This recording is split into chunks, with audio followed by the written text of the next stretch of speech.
everybody. It's James Diboe, your host on Discovering Season 2.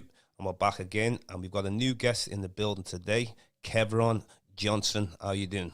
How you doing, James? You all right, yeah? Yeah, good to have you here anyway, you know. We've been having a little conversation lately. It's to do with a lot of things that you've been involved in. You've been involved with drama. You went to university a while ago to do that. Yeah. I went to school in Battersea down in London and that, and then came up here to do my drama and fine art. Also, you're working on a documentary to do with the housing. Yeah, well, kind of gone through my drama stuff and got into, there's a few issues that I was having. I don't know. A lot of people can relate with housing and that, and whether they have a few issues going along with it, do you know what I mean? Oh, yeah, definitely. Damp or roof or whatever. And basically, I'm having a few issues myself. I'm not immune to it. I'm having a few issues with my housing, and I decided to try and make a documentary to record. Yeah. Try and make a documentary to record and state what's going on in my housing in my area and what they could do to make it better, really. So I'm in the process of putting that together. It's almost finished.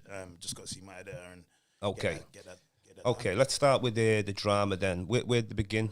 The timeline on when you're first getting into drama?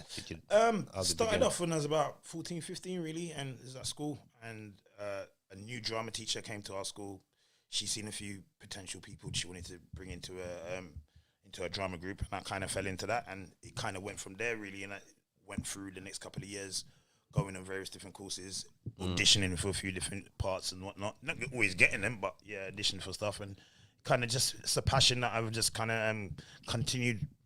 You know, have you done any? Have you ever done like being in an extra or in any kind of? I've auditioned a lot for a few parts, and I've been an extra in a few little bits, but nothing super major. Do you know what I mean? To be braggadocious about, but I have been an extra in one or two things, and I have seen a little piece. You're also kind of a comic, aren't you? You know, you're into comedian.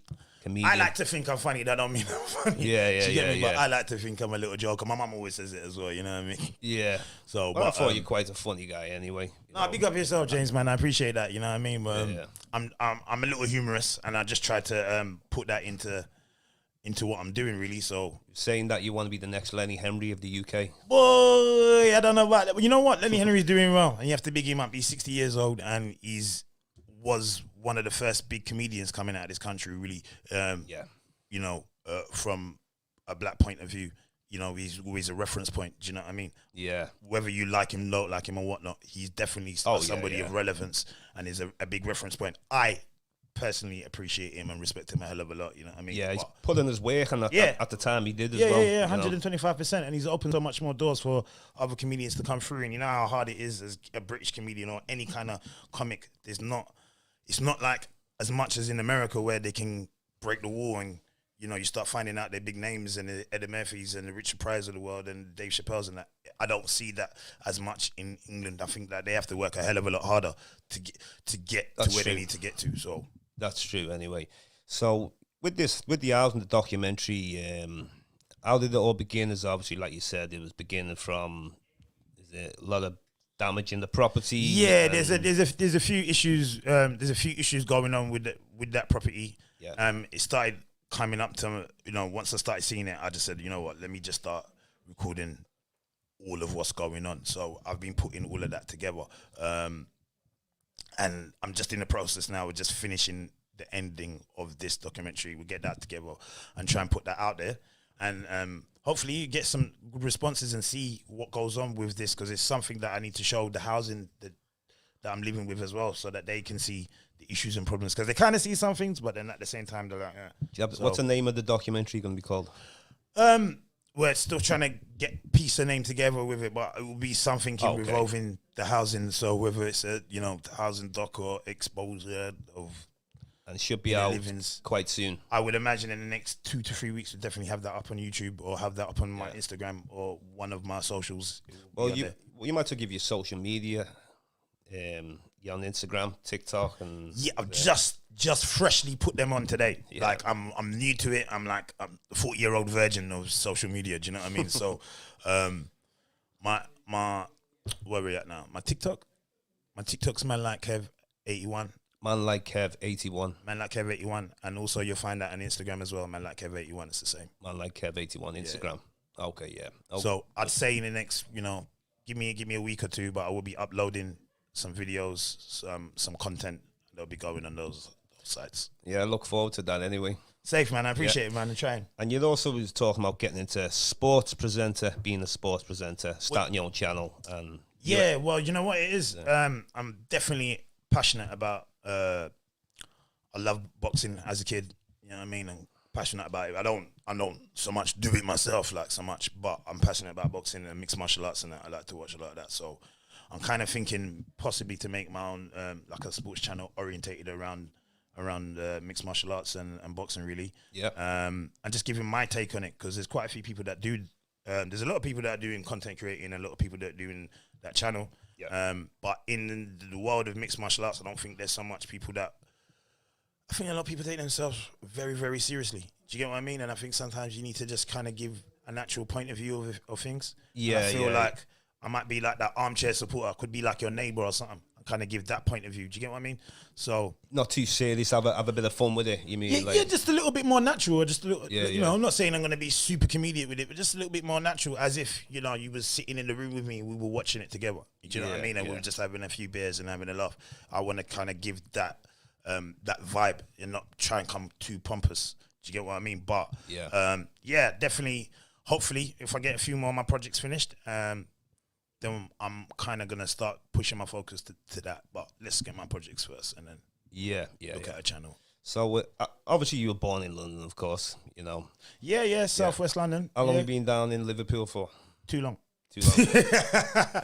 Too long now. I almost lost my accent. No. Homesick. No, you know what?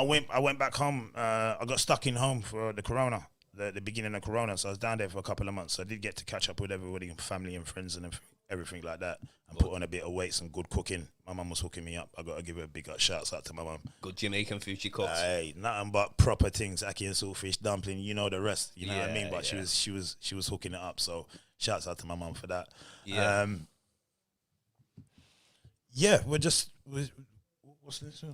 Yes, so no, that's good anyway. You know, we're all brought up on that good food anyway. But your mum born Jamaica, isn't it? So yeah. Both my parents are born in Jamaica and that. So good jerk chicken, good macaroni and pie, rice and peas, ackee and saltfish, everything, all the above when it comes to Caribbean cuisine. You know what I mean? Yeah. So I was down there with that. So yeah. Well, even though you have Jamaican descent, well, that's where your parents are born, isn't it? You know, you understand still the importance of African history, of course. You know, whether or not you say I'm a Jamaican, I'm a Trinidadian, I'm American, it's the origin you recognizing the roots of our cultures. Oh no, 100%. Like you can see that. You know, we all know that we all stem from Africa. We all come from Africa originally. Yeah. And although some of us might have ended up all around the world, the heritage and the motherland is there in it. So yes, I'm a Jamaican and I'm 100% proud to be Jamaican. But we also know that historically our heritage isn't just that. That wasn't the beginning. Do you get me? Of course. There was something else before that, and that was, my ancestors getting taken over in slave ships coming from Ghana Strip and coming from Nigeria and from West Africa, and that's where they got taken. Yeah. You know what I mean? So there is another piece of history again that they tried to hide, and it's the piece of history of the great civilizations we had. You know, a lot of great things. It weren't just about slaves and chains he come out with all sorts, saying Africans were cannibals and that it was good for them to be put into slavery. You know, these are all things that, these are all the negative stereotypes what we've had to deal with for all of our lives, really. Yeah, 100%. And that's what they educate you with, is all the negativity in it, and they push the negativity to the forefront. And I say that's all that you're going to be learning. So you need to kind of open your eyes to the fact that there's so much more history that we don't know, that we need to try and find out about, because it's been hidden. It's like even the ancient Egyptians, when you're in school and you mention about Egypt, they're depicting white-looking people or light-skinned people, anything but the true original black people that was there. 100%. You just went to school, just like I went to school. I didn't see anything there that was to learn. No, well, like going to school in South London, mate, it's typical Western education system that you're in it. So they're teaching you about Henry VIII, and they're teaching you about Hitler, and they're teaching you all of Western history. Do you get me? Yeah. But at that point, I'm not learning about, there's so much black man that was the first that made this, or the first that did this, or the first one that made the telephone. You're not learning about none of that. They're not teaching you about Moors or all of these things. You're just learning, when it comes to the black, then you're just learning slavery. Do you get what I mean? And I'm not saying that's not relevant. You do need to know about it. It is part of our history, but there's so much more that's part of our history that's just not getting taught. And it's not, the knowledge is not getting passed down to the next generation. Do you get me? I think in London, though, you'd have a little bit more going on for celebrating black history. Do you notice any workshops where people can go and learn black history? Well, you know what? Because I'm not like like in London, they've got a bigger community. Yeah. Compared to somewhere like Liverpool, do you know what I mean? So there are, like, I couldn't say I know exactly, like, go to this place today and you do this, but 100% there's a lot of community social groups that are in London that are letting people be aware of their history and of their culture, and just letting them have a better understanding of where they come from and who they are. Yeah, of course. Because London's a lot more going. This is like Liverpool. I mean, there's a lot of history going back. Liverpool, we used to have a lot of speakers coming here, whether it was entertainers, singers. And then all of a sudden, it just seems like it just went silent. I think that was like after going into the 90s, after the 90s or something. But Margaret Thatcher had a problem with you lot, innit? Well, she don't like the North.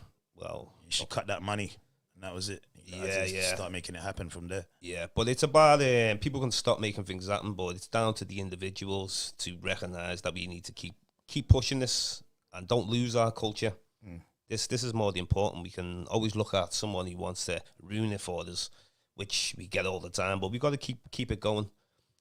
People lose motivation, and we've got to keep teaching the next generation, otherwise they'll just get lost. Yeah, 100%, I agree. And also you mentioned about the movies before, about Prince of Thieves. Yeah, like I was just mainly saying, like, when I, like, especially talking about, growing up and going to school and getting an education and that. Yeah. When I was watching, just as you're a kid growing up watching films and stuff, I kind of noticed Prince of Thieves as just a highlight that up to that point, all the movies I'd ever seen had been like, maybe Amistad or something like that. So when they're doing the depiction of a black male, it's a slave. Do you get what I mean? Up to that point, it's slavery and all of this kind of negative. When I saw Prince of Thieves, although, it's just the Prince of Thieves, that's what it's about, Robin Hood and that, the black male representation, he was a Moor or Moorish, Yeah. Stand me corrected, but he was more Moorish, and this guy had education and had smarts, and he was a scientist, and he knew about the stars and all kinds of, what I mean? Yeah. The Moors had a lot of knowledge, do you get me? So they brought a lot of knowledge and wealth to the table, you get me? And that was the first time I'd seen the movie. Yeah, and I was like, whoa, how comes this black guy's walking around with so much education and knowledge? And I thought he was a slave, but you come to find out he was more. That's the first time I seen it, and that was Morgan Freeman playing it. Yeah. Well, I remember that movie a while ago. I enjoyed that movie. When you're younger, you kind of wonder, like, what's his role there? Because at one time you're thinking, well, we didn't come over to these countries until the transatlantic slave trade. That's what we got told. But then you dig deeper, and it's like there's a movie called with what's the guy called, Martin Lawrence, A Black Knight. Mm-hmm. I love that movie. Funny, I love very that funny movie when because very funny. If you trace back who the Black Knight was, that was like the greatest warrior. Okay, he was the best. That's why they called him the Black Knight. In Rome, because you had a lot of Africans who fought in the Roman army. So you'll even see the pictures of them everywhere. They weren't brought over as slaves back then. They were brought over as like to serve, and these were the best fighters. So look the Carthaginians like Hannibal. You see him when he came over on his elephants when they're warring with Rome and stuff. So we've had like so much. People have always like used Africans. Like in Japan, the best samurai was they say he has to have black blood. The more black blood, the better the samurai. And you'll see depictions of what they call a Bantu in Japan. Right, okay. Yeah, and obviously there's different reasons how they got to these places. Some were brought out by the Arabs. when they were taking slaves into India, Arabia, China, Japan. I mean, we don't really talk about these too much. We don't hear too much about the transatlantic slave trade. But for many years, people have like used Africans they knew what kind of skills we had. You go to Mexico, you can see the depictions of the Olmec head, for example. This is the reason why African benefited everybody. You know, they taught them everything, mathematics, astrology, you know, give the Mayans their first calendar. Okay. The Olmecs brought the calendar in. So there's a lot of things, misconceptions, where you go to school, you're just going to get a real watered down version of who we are. You know, it's you got to dig deep. That's the way it is, isn't it? So say, for example, when did you, because you're aware that people like Renoka Rashidi used to watch some of these documentaries with me a while ago and that. So Hidden Colors and that. Hidden Colors, yeah. But I learned so much about it. So that documentary just had me like in a world spin. I was like, whoa. Do you get me? Like, I don't get me wrong. I mean, I knew a little bit about myself from before and that, but I wasn't like, those first two documentaries really kind of made you think, made you open your mind up to what was going on in the past, and then also kind of thinking about how's that affecting us now in society. In modern day. You get me? The effects of that now, how is that now relevant to modern day? Because it is. It 100% is. Brilliant documentary, them two, Hidden Colors. 1 and 2. There's a third one, I ain't seen it yet. There's about 5 of them, but okay. It's the first 2 that really stood out.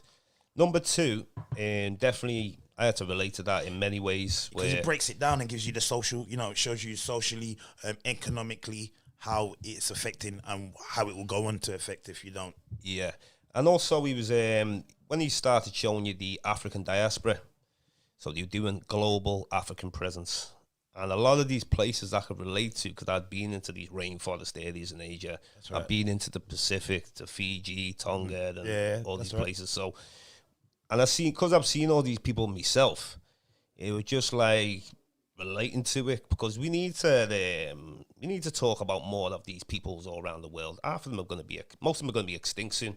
Yeah, because it's the indigenous people you're talking about, right? Indigenous people, wherever we go in the world, when I seen them in Australia, the Aborigines, and now you talk about Black history to them. I mean, they go through the same. Or some people say it could be worse. I don't like to compare because destruction.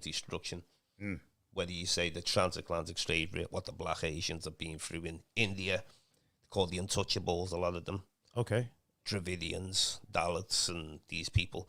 Then Southeast Asia, they've had to go through a lot of wars for thousands of years with the Mongols. Right.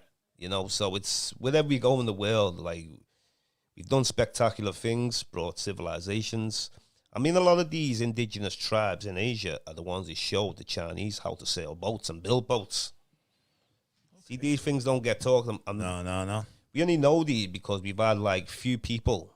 Even you get honesty in every race, so you might get an honest Chinese man wrote a book a while ago admitting that these people taught them how to sail. You had some Greeks like Herodotus, or you have Homer. They told the truth about Africa. Okay. So there's only the few people who would be honest about it wherever you go in the world. Even some Mexicans, when I was there, they were saying about, because I was going to visit the Mayan Chichen Itza area and that. And some of them said, well, there's Black people that came over Jordan, the slave trade on ships.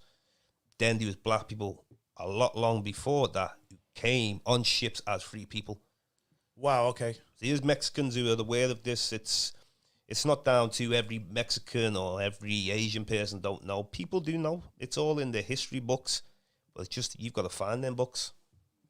If you don't go and look for these things, then how will you know they exist? Yeah, a lot of the knowledge is hidden in it. Yeah. So any names yourself that you used to listen to on we talk about Renoka Rashidi. You ever heard of Dr. Ben, Yosha Ben Yakinen, or Dr. John Hendrik Clark? Dr. Ben, was he in the documentary as well? Dr. Ben, he actually, I think he might have. No, he weren't in the documentary, but people will use his name to quote something because he was one of the Grandmaster scholars. There was a few different philosophers and scholars that was in the documentaries. I couldn't say I've been following them, but I did kind of. a lot of what they were saying resonated. I think there was a lady, she's a black lady, but she's more fair, slightly fair skinned. She kind of talks about how it affects the home and how it affects the family and how slavery and what goes on socially in the house between a man and a woman. She kind of takes it to that place. I just found her very inspiring and interesting because you're kind of learning the psyche of the male and female. Yeah, what's the role? Side. What's the role of a man? What's the role of a woman? That's right. Yeah, parents and that it just kind of resided with me what she was saying. Do you know what I mean? I couldn't remember her name, unfortunately, but she really was talking some knowledge. Yeah, because I see myself with my own eyes when I travel places. I look how people live, how the relationship is, and you can just see everybody seems to have things in order. Especially the more you go into a rural place, village, secluded area, tribal people, you will, because these are practicing stuff what they've done for thousands of years anyway. You know, these are spiritual people. Spirituality goes to the beginning of time. You know, it's not like where, say, somebody talks about the Bible or something. No, the world's only 6,000 years old, and you know that's just not possible. Science don't tell you it's 6,000 years old. It tells you we go back to, and I'll even challenge science. I mean, the Big Bang Theory just happened, then that's it, 4-point-something billion years ago. You don't know how far we go back. No, because everyone's trying to find the answer in it, so they're using different, whether it's science or whether it's belief. Yeah.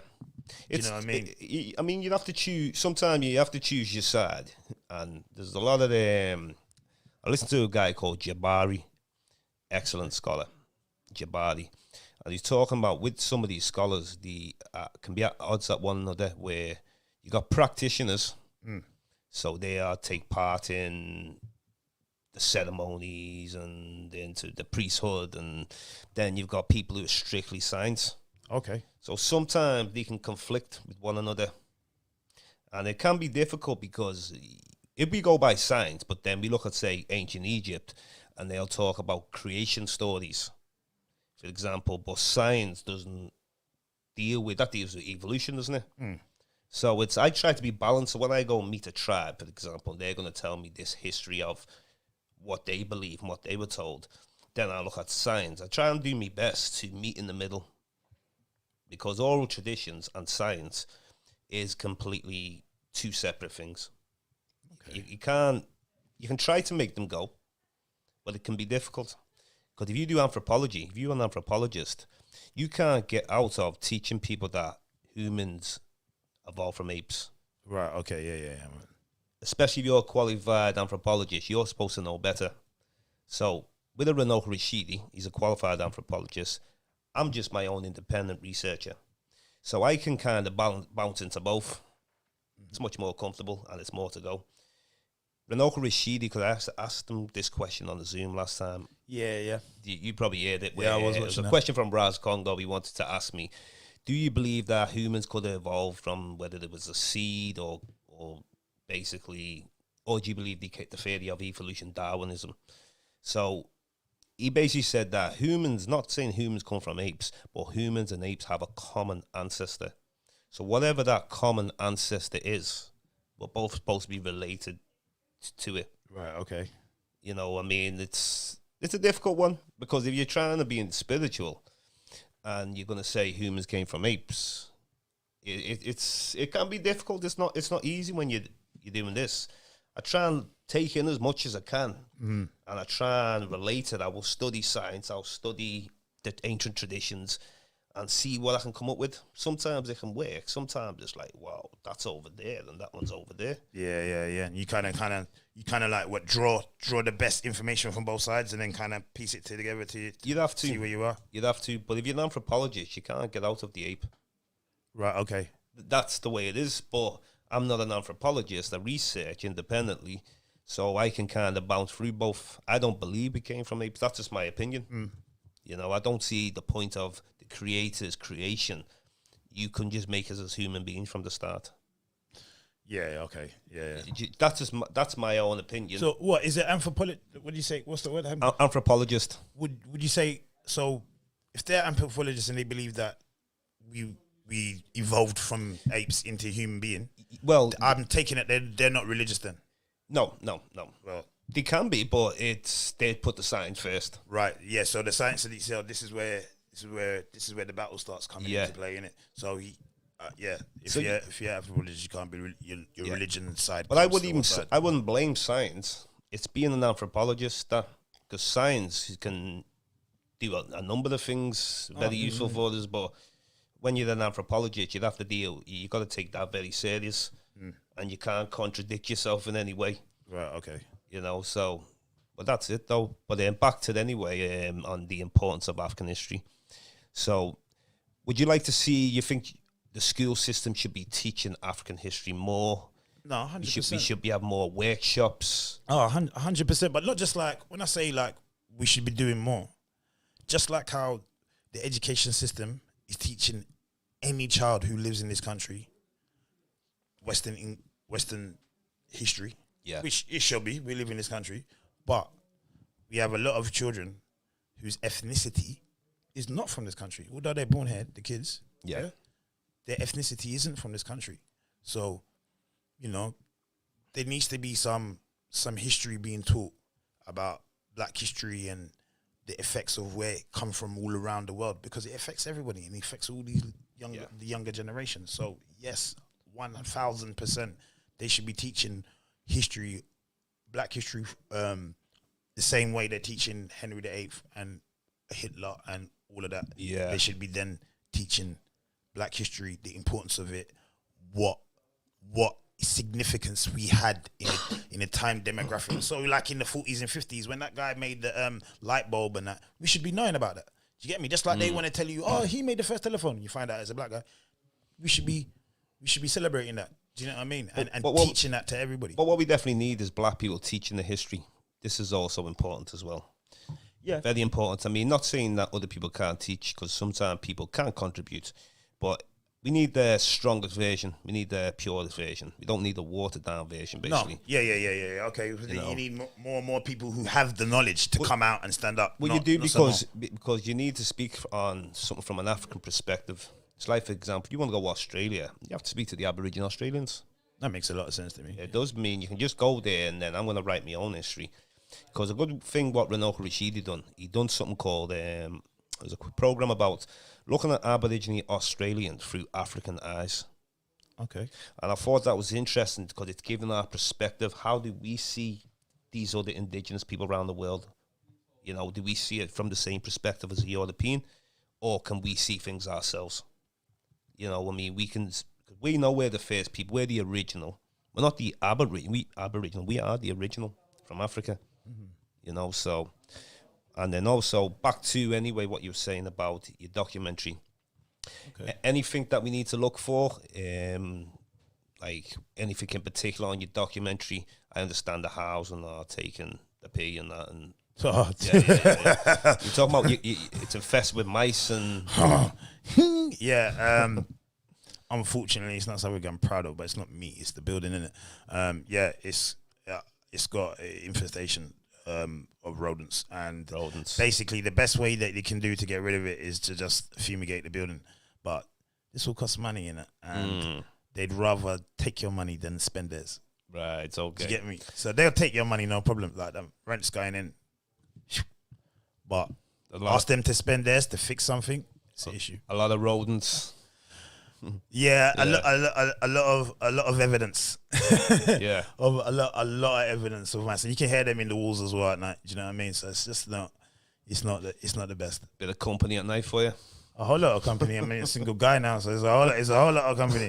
You get me? But you want to see how I wrap up in that bed, boy? You know what I mean? Yeah. Just Mother Teresa style. Just it's not good because they're coming in through crevices and little entry points, and that's how they're getting into the building. Yeah, but it's just something that in 2021 we living in England, and don't get me wrong, you live in a park and whatever, but it's something that can be hell of a lot kind of reduced as opposed to what they're doing now. Yeah, because they get lazy. These people, like house full of mold for years, and well, when you're putting up housing and you're putting up housing that's sheltered accommodation for a temporary time, it seems like they're doing the bare minimum, or even less than the bare minimum, which is the issue. And there's been this issue in London. There's been I think a tower block and that, and they had some problem with damp and all this and that. They had to take all the people out, and they had to go in and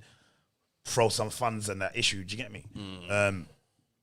So yeah, it's been going. The council and the housing and that, for some reason, they just seem to, as I say, quick to take, but to put back in, it's an issue and problem. Well, you know what, though? Hopefully, good luck with your documentary. I hope it all goes well for you. And, you know, how long will the documentary be? Well, I mean, I'd say hopefully I'm going to try and keep it short and it will be a significant amount of time, but it's not going to be over long. I'm not. When I say a documentary, I call it a documentary really, because it's really me kind of expressing what's been going on for the last 6 and a piece years in this building. So I'm looking for it to be about maybe 20 minutes or so, half an hour. Yeah, that kind of time period. And then once I get that done, that should be out, and hopefully on my socials in the next couple of weeks. And on my TikTok, I'll be looking to put up some 1 or 2 minute comedy videos and jokes. Yeah. And we'll just go from there. And as the months roll on, you'll see me putting out more content and be more of a content creator and on the socials and that. Yeah. Sports presenter. Building up to that. So, you know, hopefully, I mean, there's a lot of action going on at the moment, a lot of events and that, but I just want to get my channel and division 100% right. So I'm concentrating on the documentary and the small projects on TikTok. And once we kind of build something through that, then I'll be looking to hopefully try and build a channel, my own channel, or be involved in a channel dealing with sports. Yeah, good. Dealing with martial arts. Good. You know, we'll come to the end of the show now, and it's great having you on, new guests. So it's about getting new guests in. No, thank you, man. Interesting, you know. I mean, I'm looking forward to your documentary. Also, hopefully you get your presenting going. You know, your sports presenting. I look forward to that too. And great to speak on the importance of African history. Well, no, thank you for having me here, James, man. I really appreciate it. We've known each other for years, and we have these conversations. But I think now it's a good platform to have where you're able to really, you're teaching people, bro. Yeah, just so you know, you are actually educating a lot of people, even myself today, just now. So of course, well, you're giving the knowledge back out. So I'm happy to see that you're able to do that, and got to be done. Got to be done, because we're discovering new things, and that's what it's about. Yeah, you know. 100%. And thank you for coming today. I'm your host, James Diboe, and thank you all. Thank you again, Kevron. Nice one, man. Thank you, guys. Thank you.